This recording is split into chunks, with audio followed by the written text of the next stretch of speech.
Dieu, qui est lui-même le vigneron, à qui nous appartenons. Parce que d'abord, il faut comprendre qu'au commencement, Dieu appelait. Pourquoi d'abord Jésus dit que lui, il est le vrai cep?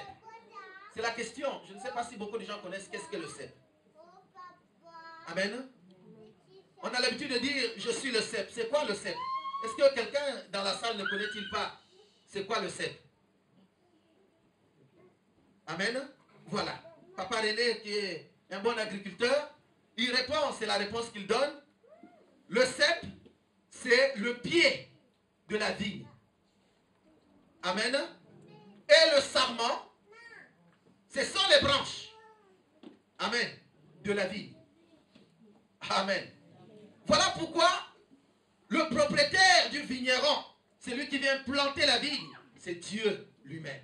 Et Jésus dit que moi je suis le vrai cep. Pourquoi il dit qu'il est le vrai cep? C'est que quelque part, il y a des gens qui se sont proclamés comme étant des ceps. Mais ils n'étaient pas des vrais. Est-ce que vous comprenez cela? Voilà pourquoi quand vous constatez, vous allez voir même quand il parle même du berger, il dit je suis le bon berger. Parce que quelque part, il y a des mauvais bergers. Il y a des loups qui sont des bergers. C'est-à-dire qu'ils se sont, comment je vais dire ça? Ils ont pris la peau de l'agneau, se sont revêtus de peau d'agneau, mais au fond, ce sont des loups ravisseurs. Et qui viennent au milieu des enfants de Dieu pour ravir, pour égorger. Parce que sinon, pour qu'il puisse égorger, il faut qu'il soit proche des brebis. S'il est loin, comment voulez-vous qu'il puisse égorger? Il faut qu'il soit à côté de toi. Il faut qu'il soit à côté de quelqu'un pour qu'il puisse l'égorger. Amen. Voilà pourquoi Jésus parle toujours en termes de vrai. Je suis le vrai cep. Je suis le véritable pied sur lequel chaque personne, c'est-à-dire que nous qui sommes de sarment, nous pouvons être appuyés. Parce que le sarment sans un pied, vous imaginez, je prends un exemple tout simple. Si on prend mon bras, si on le coupe, on coupe à partir d'ici, là, au niveau de mon épaule. Mais est-ce que je vais le balancer? Non. Il va tomber. Est-ce que vous comprenez cela? Amen. Dites amen. Amen. Un amen puissant. Amen. Un amen exagéré. Amen. Alors il dit qu'il est lui le cep. Nous sommes des sarments. Mais la différence qu'il y a entre le sarment, et plutôt entre le cep et Israël, c'est que le vrai cep, lui, ne peut jamais décevoir. Amen. Le cep ne peut jamais tromper quelqu'un. Le cep ne peut jamais faillir dans ses missions. Or, au commencement, il y avait un peuple que Dieu appelait Israël.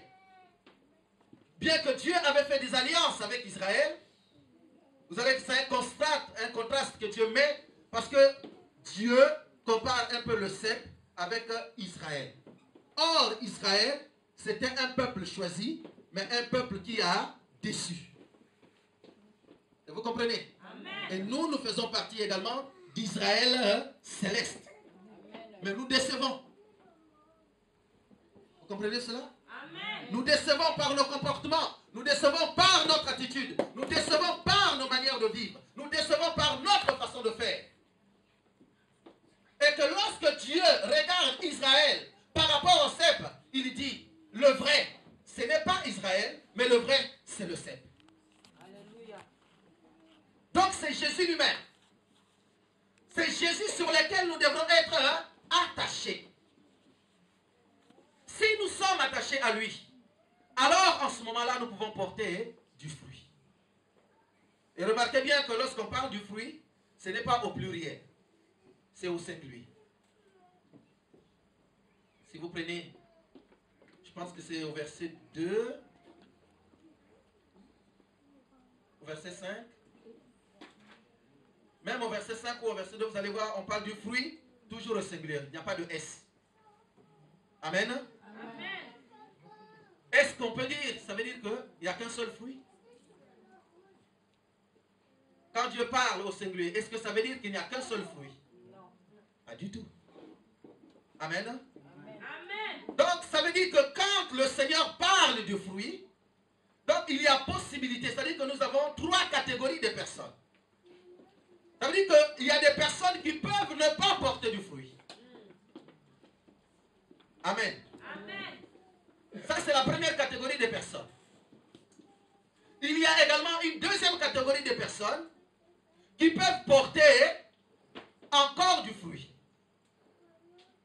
Et il y a une dernière catégorie qui est peut-être la meilleure. Et c'est celle-là qui porte beaucoup de fruits. Amen. Et si nous lisons, on va prendre expressement le verset 8.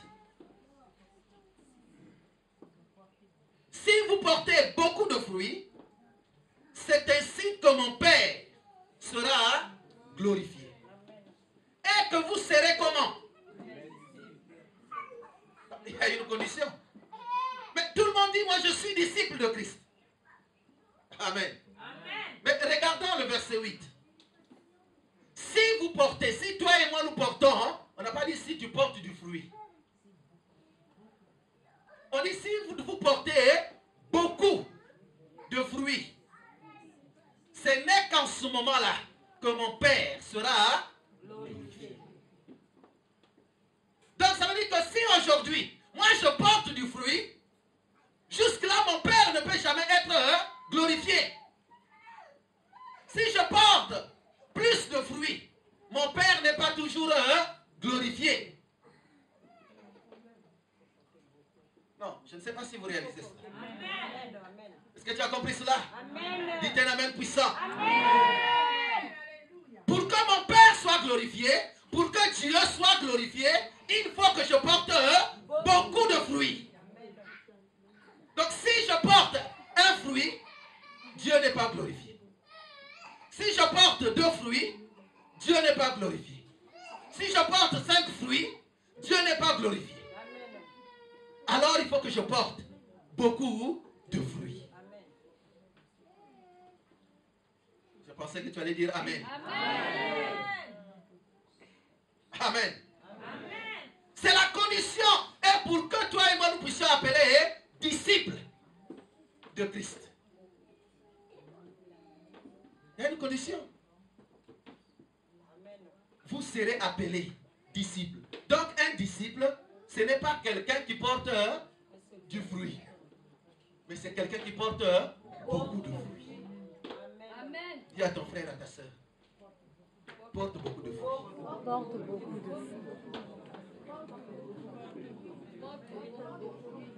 Papa, ça va, il faut porter beaucoup de fruits.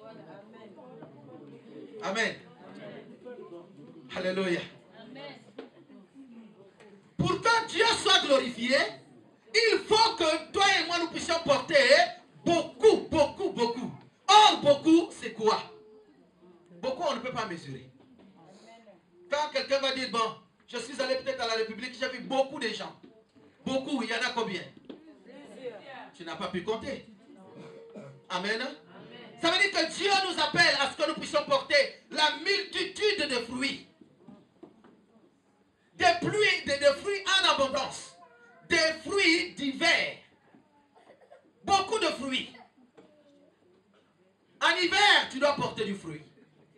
Pendant l'automne, tu portes du fruit. Pendant l'été, tu portes du fruit. Pendant le printemps, tu portes du fruit. Amen. Or, les chrétiens deviennent comme les arbres. De fois se comportent comme les 4 saisons. Amen. Il y a des arbres, surtout par exemple en Europe, là on va maintenant commencer à parler des fruits d'hiver. Il y a des fruits en hiver, des fruits qui n'apparaissent qu'en hiver. Il y a aussi des fruits qui apparaissent qu'en été. Mon copain me disait toujours, bientôt il va aller au sud pour aller faire comment on appelle, les vendanges, les melons, parce que ça n'apparaît que pendant l'été. Amen. Et nous avons des chrétiens qui ressemblent à ces saisons. Quand l'été est là, nous portons du fruit. Il y a des melons. Il y a le sourire. Il y a plein de choses. Nous sommes contents. Mais quand c'est l'hiver, n'en voit plus. Amen. On est froid comme l'hiver. De la même manière qu'il fait froid, nous aussi, on est froid. La vie de prière également devient froide. Même pour exhorter les gens, même pour évangéliser dans la rue, devient aussi froid. Parce qu'il fait froid. Comme il a neigé ce matin aussi. Donc même la parole est neigée. On n'arrive même pas. Amen. Or, si nous sommes ce type de chrétiens, Dieu dit que, Jésus-Christ dit que Dieu n'est pas glorifié. Dieu n'est pas glorifié.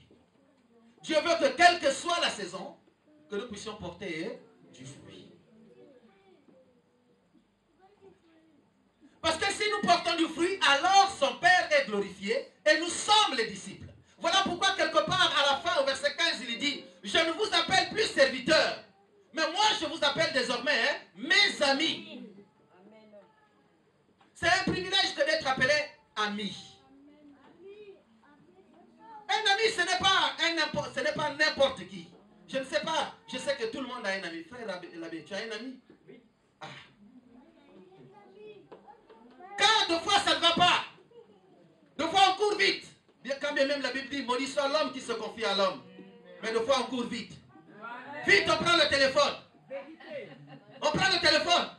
Mon ami, j'ai telle situation, j'ai tel problème. Qu'est-ce que tu me conseilles? L'ami est le premier à connaître exactement ce que tu es en train de traverser. La femme et les enfants qui sont à côté ne sont de fois au courant de rien. Mais l'ami est le premier qui connaît même tes secrets quelque part. Mais qui doit être un ami? La Bible dit qu'un ami, c'est celui-là qui a donné sa vie pour eux. L'ami, c'est celui-là qui donne la vie pour ses amis. Est-ce que nous comprenons cela? Un ami, c'est celui-là qui donne sa vie. L'ami, c'est celui qui se sacrifie. L'ami, c'est celui qui accepte même de se dépouiller. L'ami, c'est celui-là qui accepte d'être dénudé pour que son ami soit vêtu. L'ami, c'est celui-là qui accepte de ne rien avoir, même de marcher nu-pied, pour qu'il voie son ami bien habillé. L'ami, c'est celui-là qui regarde que lorsque mon frère est né comme c'est mon ami, il a gagné quelque chose. Moi, je suis plus que content, plus que même lui-même.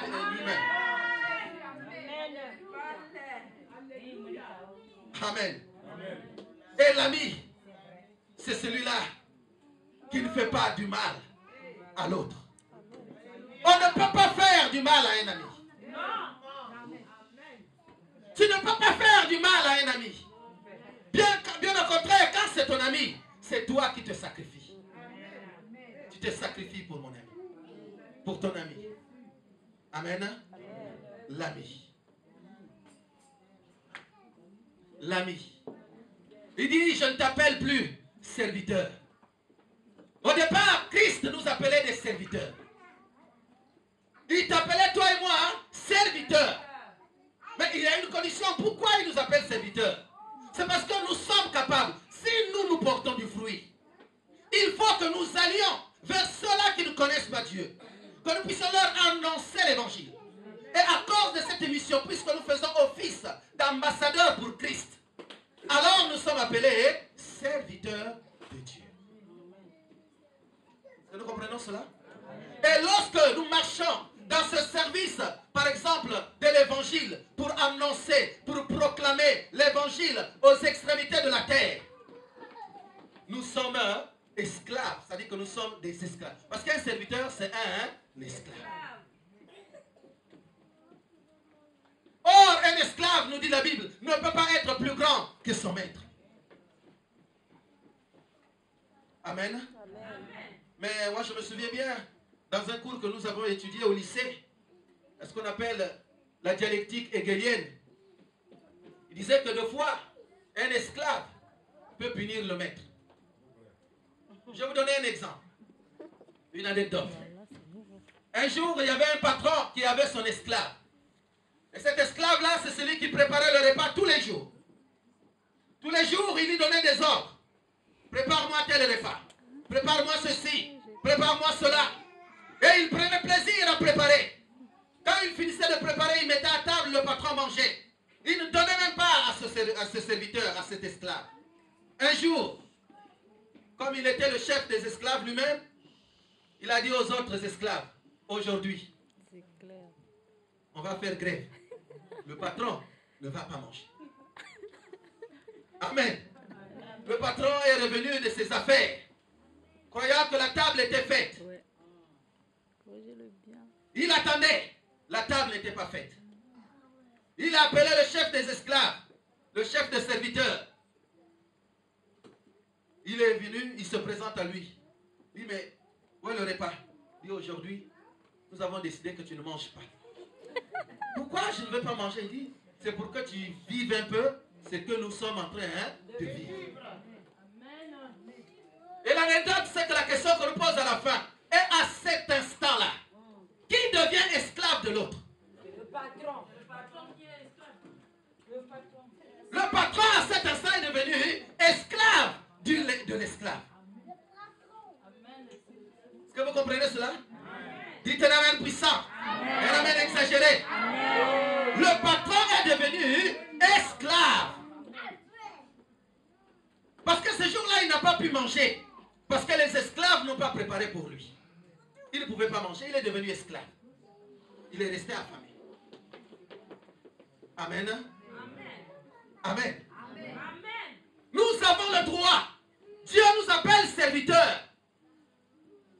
Parce qu'il nous lègue la mission. Notre but, c'est d'aller évangéliser. Notre but, c'est d'annoncer l'évangile à ceux qui ne connaissent pas. À ce moment-là, Dieu t'appelle, c'est le premier niveau d'appel. Il t'appelle serviteur. Parce que si nous regardons Christ lui-même, il partait, la Bible dit, quand vous lisez surtout les actes d'apôtres, dit de lieu en lieu. Il allait de lieu en lieu. Amen. Mais aujourd'hui, les chrétiens ne sont incapables. Avec les voitures qu'on a, des fois même avec les avions, les jets privés qu'on a, on est incapable même de se déplacer, de quitter même Morpa pour aller même à Saint-Jacques. Mais à cette époque, la Bible nous dit qu'il n'y avait ni bateau, il n'y avait ni moyen de locomotion. Il n'y avait même pas encore des pantoufles que nous avons actuellement. Mais c'était à pied. Ils traversaient des fleuves, ils traversaient des rivières, ils partaient partout pour évangéliser. Ce qui fait qu'aujourd'hui, toi et moi, nous avons reçu l'évangile. Amen. Mais on ne le fait pas. Simplement parce que nous ne portons pas peut-être du fruit. Parce que si nous sommes attachés à lui et que nous portons du fruit, alors nous devrons annoncer l'évangile. Nous devons parler de Jésus aux autres. Nous sommes sauvés. Ce n'est pas, c'est vrai que notre but c'est de garder notre salut. Mais nous ne pouvons pas faire de notre salut un secret. Nous devrons annoncer le salut aux autres. Regardez ce que Christ dit. Il dit, lorsque le sarment n'est pas attaché au cep, alors le vigneron fait quoi? Il le coupe. Il va le jeter au feu. Et il va faire quoi? Il brûle. Amen. Et il va brûler. Donc ça veut dire qu'il y a des... Bien-aimés, parce que je pense qu'il y a des chrétiens qui pensent qu'une fois qu'on a reçu Jésus, qu'on est sauvé, ça suffit. Ça ne suffit pas. Ça ne suffit pas. Voilà pourquoi Paul dit, travaillons pour notre salut. Nous devons travailler pour notre salut. Si cela ne suffit pas d'aller chaque jour à l'église, parce que tu es sauvé. Tu es sauvé, oui, c'est une bonne chose. Mais celui qui est à côté de toi, est-il sauvé? Dans ta famille, tout le monde est sauvé. Pourquoi nous sommes incapables, aujourd'hui avec les nouvelles technologies, nous sommes capables même d'exhorter au téléphone. Nous sommes capables même de prier au téléphone. Nous sommes capables de passer du temps même au téléphone. Mais nous préférons de fois, au lieu de parler de l'évangile, nous parlons de faire des choses qui ne glorifient même pas Dieu. On va payer un forfait pour parler des choses qui ne confessent pas la Seigneurie de Dieu. Pourquoi ne pas que nous puissions parler des choses auxquelles Dieu va prendre plaisir? De parler à nos enfants de Dieu, de parler à nos tantes, à nos familles, à des personnes, même aux sorcières de nos familles, de leur parler Dieu, de leur prêcher Dieu. Amen. Il y aura un moment où Dieu va les visiter. Ils se souviendront que il y a quelqu'un qui m'a déjà parlé de Dieu. Amen. Amen. Et à ce moment-là, leur cœur deviendra réceptif pour qu'ils puissent accepter Jésus. Dites Amen. Amen. Portez du fruit, bien-aimés. Nous devrons porter du fruit. Il dit, tu es serviteur. Un serviteur, c'est quelqu'un qui, c'est-à-dire, c'est quelqu'un qui obéit aux ordres. Amen. Amen.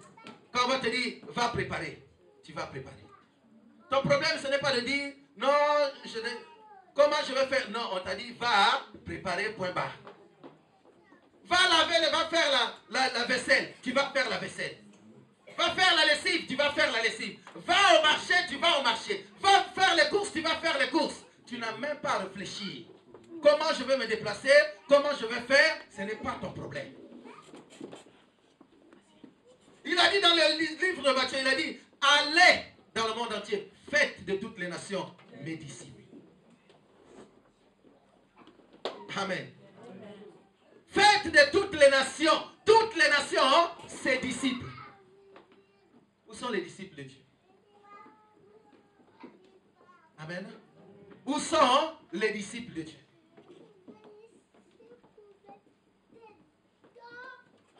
Amen. Mais il nous fait quand même grâce, il dit, il ne t'appelle pas serviteur, bien qu'il t'a confié quand même cette mission. Mais il veut t'appeler ami. Parce que quand il y a l'amitié avec Dieu, c'est à ce moment-là que Dieu commence par te révéler des choses, des grandes choses qui sont cachées. Parce qu'un ami, c'est celui qui rentre dans le secret. Amen. Tout le monde sait, non? Quand on a un ami, il connaît le secret. Un secret, c'est quelque chose qui est connu que par toi ou par deux personnes. C'est ça le secret. Ou même par ton propre cœur. Des fois, il y a des personnes, souvent j'entends de fois le jour, il est mort avec son secret. Personne n'a su, mais il est mort avec son secret. Mais il y a des secrets quand même à qui on partage à des amis. Dieu veut partager des secrets avec toi. Mais il faut que tu rentres en intimité avec lui pour qu'il puisse te partager ses secrets. Nous voulons partager des secrets avec des hommes. Nous voulons partager des secrets avec des personnes. Mais nous ne voulons pas partager nos secrets avec Dieu. Comment allons-nous entendre les révélations de Dieu? Amen. Un jour, vous connaissez l'histoire. Jacob était en train de fuir son frère. Quand il est arrivé à Bethel, c'est là qu'il va voir une échelle où les anges montaient et descendaient. Parce qu'il s'était couché, il était fatigué, il a dormi là. Amen. Et c'est là que Dieu va lui révéler quelque chose. Et là, il a appelé cette maison Bethel. Bethel qui veut dire la maison de Dieu. Et pourquoi il a appelé ça la maison de Dieu? C'est parce que lui, il avait eu sa révélation là. Amen. La révélation lui avait été donnée là.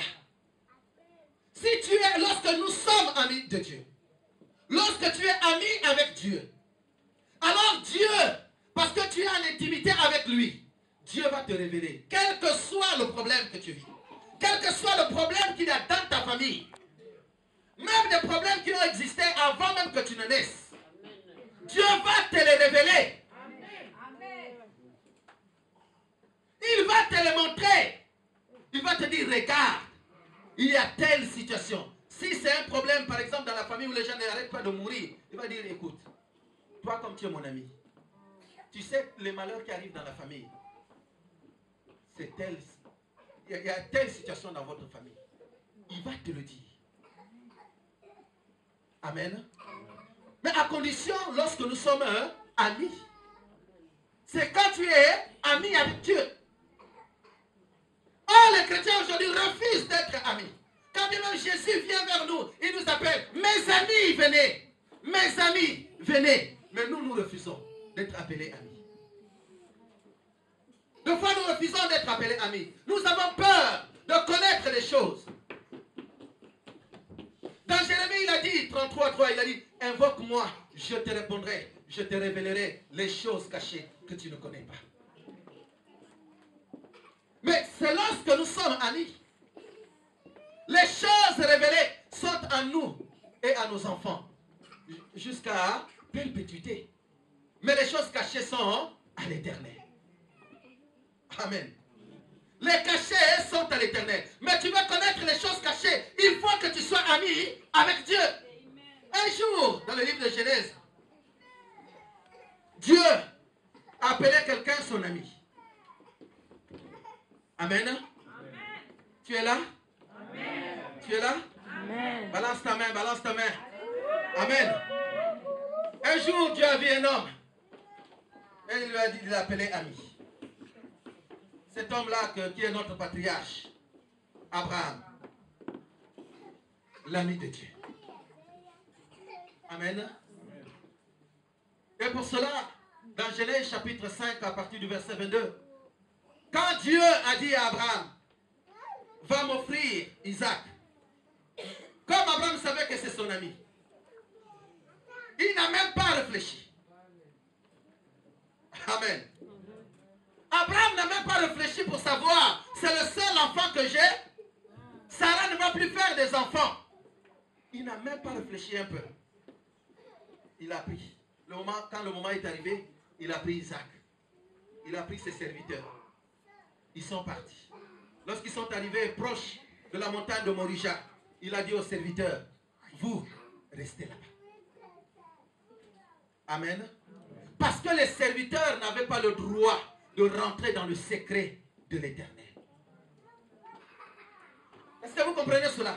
C'est exactement ce que Jésus nous a dit. Le serviteur, il nous appelle plus serviteur parce que lui, il a pris les choses du Père qui sont dans les cieux, du royaume des cieux, il nous les a annoncées à nous. Donc nous ne sommes plus serviteurs. Nous sommes appelés des amis. Parce que les choses du Père, nous les connaissons. Un jour, j'ai prêché ici sur les mystères cachés. Il a dit les mystères ont été dévoilés à vous. Mais à ceux du monde, ils ne connaissent pas ce mystère. Amen. C'est un mystère. Le mystère, c'est toi qui comprends ce mystère. C'est moi qui comprends ce mystère. Pourquoi? Parce qu'il t'appelle son ami. Et comme il nous appelle ses amis, alors lui, il était parti donner sa vie à la croix pour toi et moi. Amen. Et des amis pour qui nous disons, c'est mon ami. C'est mon ami.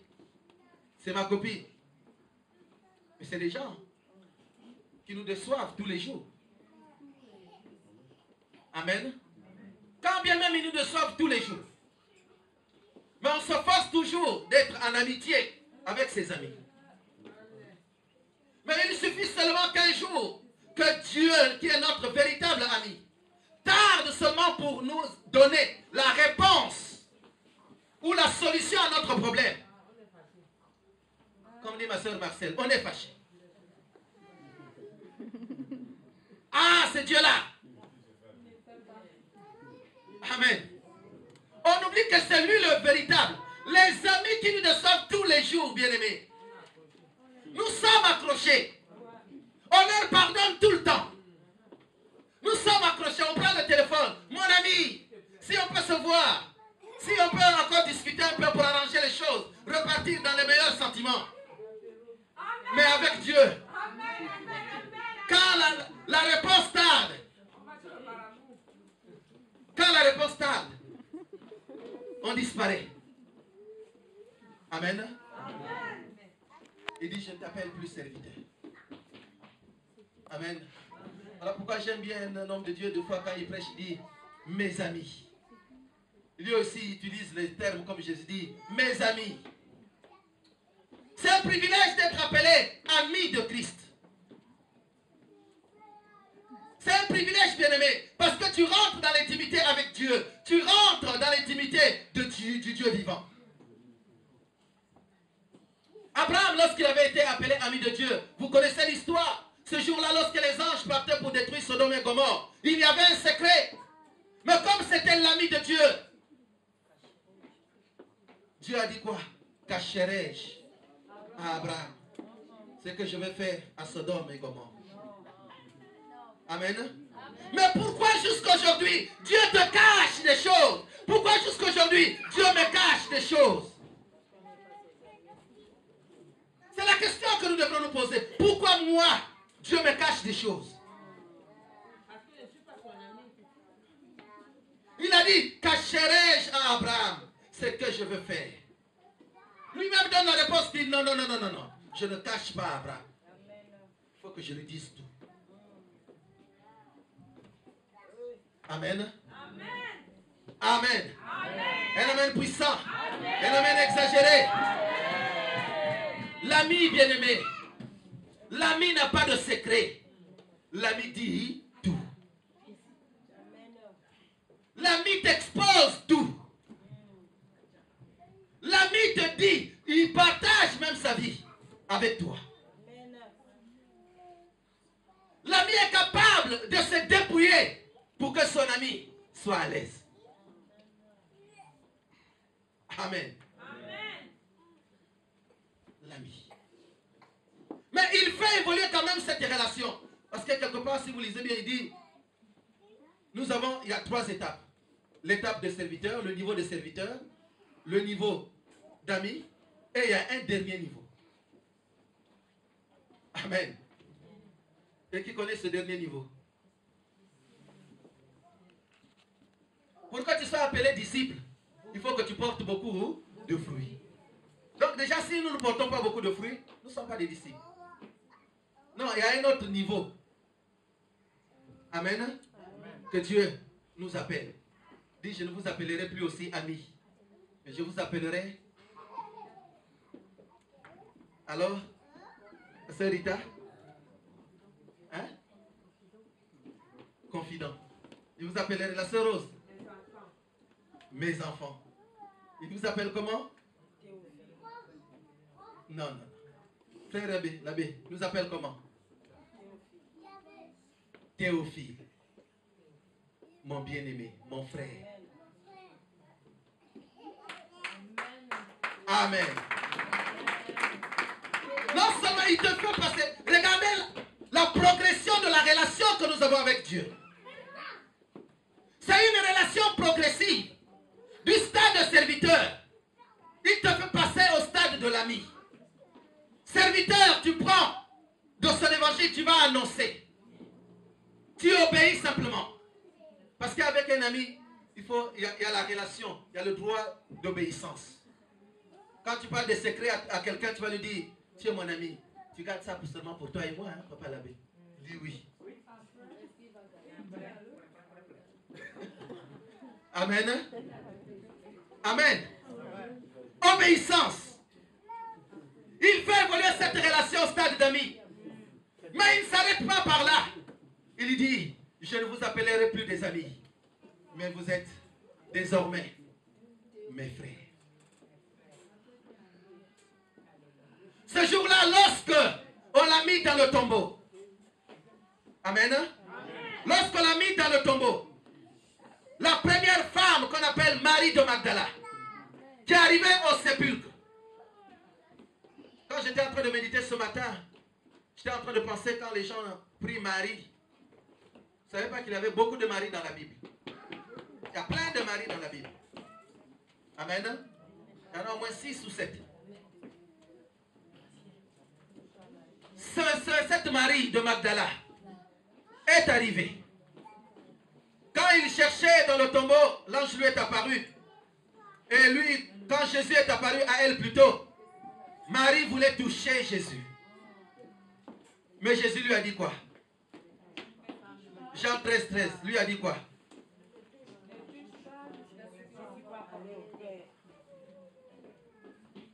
Oh. On va le lire.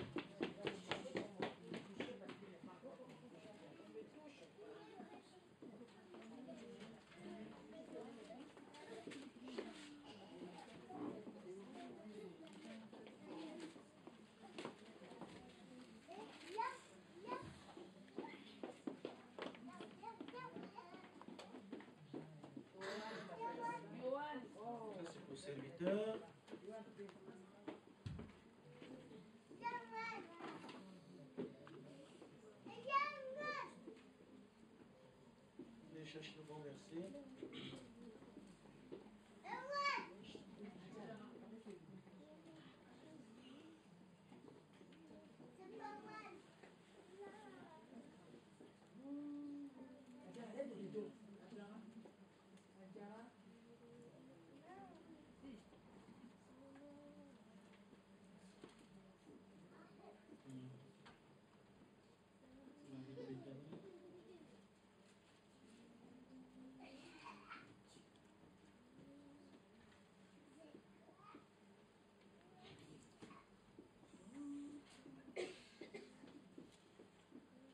Amen. Si vous savez ces choses, vous êtes heureux. Alléluia.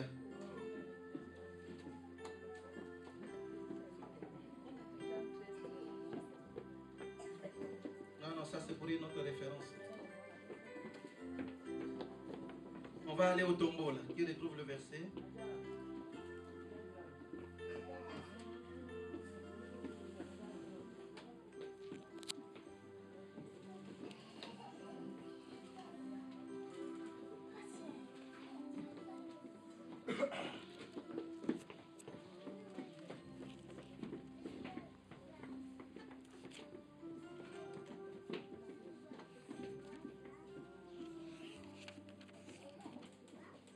Jean 27. Pour moi. Jean chapitre 20. 17. Jésus lui dit, ne me retiens, ici chez moi c'est retenir. Ne me retiens pas. En effet, je ne suis pas encore monté vers le Père. Ne me retiens pas parce que je ne suis pas monté vers mon Père.